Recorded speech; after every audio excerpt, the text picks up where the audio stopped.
The tunnel network under the city, where people go to disappear. I've been mapping underground utility tunnels for 18 years. There are exactly 147 miles of them under this city. Last month, I found a 48th mile that doesn't exist on any blueprint. The entrance is behind a maintenance door that requires 3 keys. I have all 3.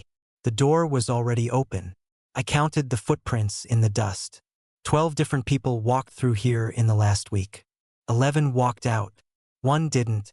The city has reported 400 missing persons in the last decade. None of their bodies were ever found. I think I know where they are. I think they're still walking. Let me explain what I do. I'm a senior infrastructure engineer for the city. My job is to maintain the tunnels that carry steam, water, and electrical lines beneath the streets. Most people don't know these tunnels exist. They were built in the 1920s, expanded during the Cold War, and then largely forgotten. I have the only complete set of maps. I've walked every inch of them, or so I believed. 3 weeks ago, I got a work order about a water leak near the old Wardwell station. The leak was real, but when I opened the access panel behind the pump room, I found something that shouldn't be there. Corridor. Not concrete like the rest. Limestone. Hand-carved. The walls were damp and cold. The temperature dropped 15 degrees as soon as I stepped inside. The air smelled of rust, old bones, and something sweet, like burned sugar. I checked my GPS. No signal. I checked my map. The corridor wasn't on it. I turned back. That was mistake number 1. I should have sealed the door and reported it. Instead, I came back the next day with better lights and a voice recorder. The corridor went down, steeper than any utility tunnel should. The floor was packed earth worn smooth by thousands of footsteps. Not boot prints, bare feet, small ones. I walked for 20 minutes before I found the first artifact. A child's shoe. Pink, faded, the laces tied together. Size 7. The tag inside said a store that closed in 1987. I kept walking. Another 10 minutes. Then I found the wall. Not a dead end, a wall that had been built recently. Brick, not limestone. The mortar was still wet. Someone had sealed this tunnel from the inside, and they were still here.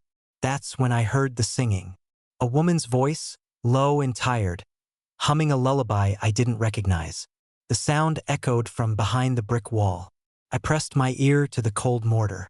The humming stopped. Then a whisper. "Don't knock. They'll hear you." I ran. But that wasn't the worst part.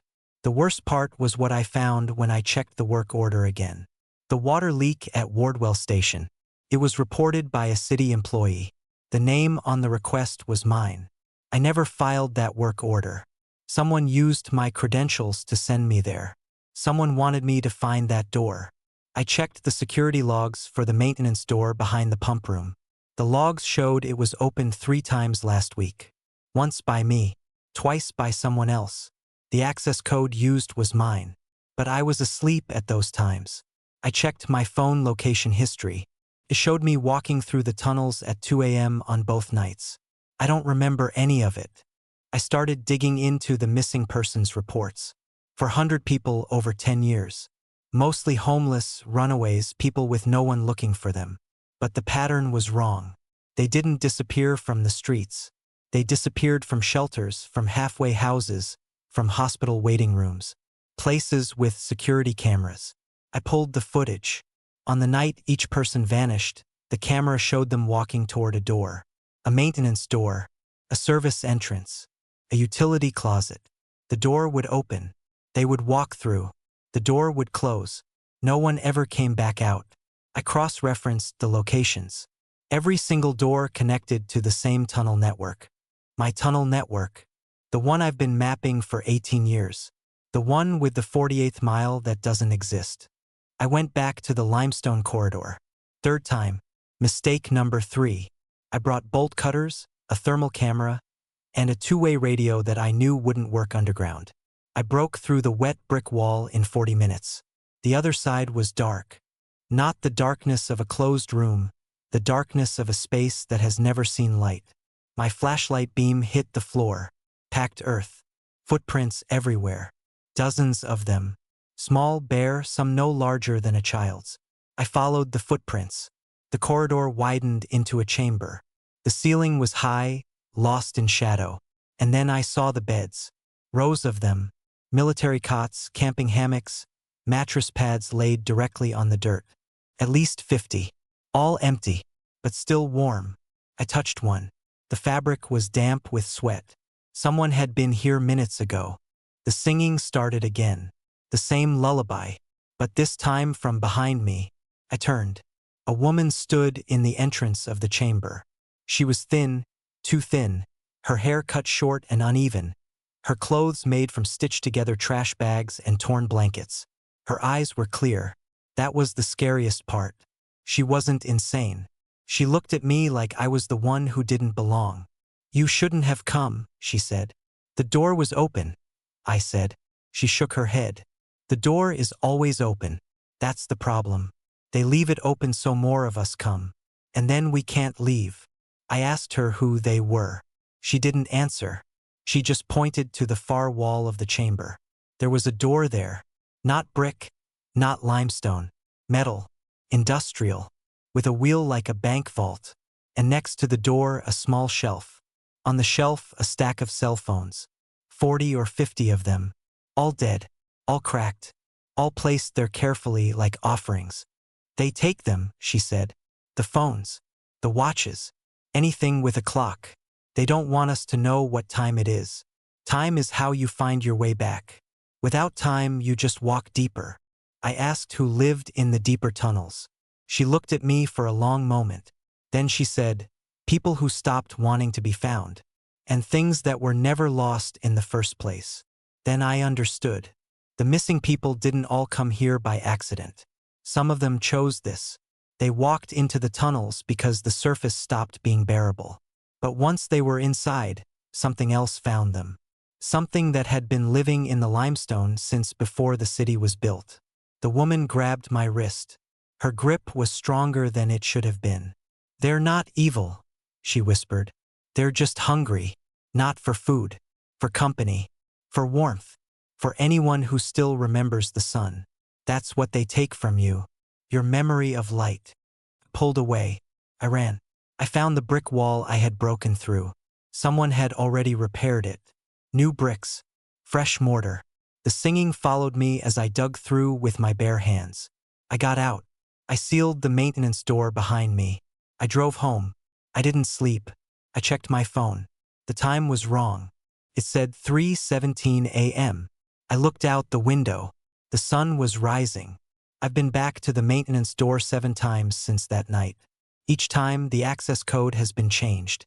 Each time the new code is my birthday. Someone wants me to keep coming back. Someone wants me to bring others. I've stopped reporting missing persons cases from that sector of the city. Not because I don't care. Because I checked the names. 3 of the people who walked into those doors were already in the system. They had been reported missing years ago. Their families had held funerals. And yet their footprints were fresh. They're still walking down there. They're not dead. They're not prisoners. They're just somewhere else. Somewhere without clocks, without windows, without any reason to come back to the surface. The woman in the chamber said something else before I ran. She said, "There's a door at the bottom. Not metal. Not stone. Something older. If you open it, you don't disappear. You just stop being anyone at all." I asked her if she had seen it. She smiled. It was the saddest smile I have ever seen. "I'm standing in front of it right now," she said. "I've been standing here for 11 years. I don't go into the tunnels anymore. I transferred to a different department. I map roads now. Above ground. Safe. But last week I got a new work order. A sinkhole opened on 5th Street.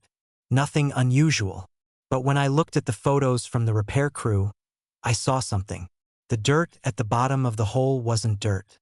It was packed earth. And there were footprints. Bare feet. Small ones. Leading down. Always down. You're listening to this story right now. You're in your home, your car, your bed. And somewhere beneath your feet, there's a tunnel you've never seen. A door you've never noticed. A staircase that doesn't appear on any map. The question isn't whether these people chose to disappear. The question is whether you've ever walked past a maintenance door and felt it pull you. Just a little. Just for a second. The singing stopped, but I can still hear the echo. If you want to know what I found behind the metal door with the vault wheel, you'll need to hear the next case file. This channel survives because people like you subscribe. Because people like you want to know what's hiding beneath the places you walk every day. The question isn't whether the tunnel exists. The question is what's walking through it right now while you're asleep.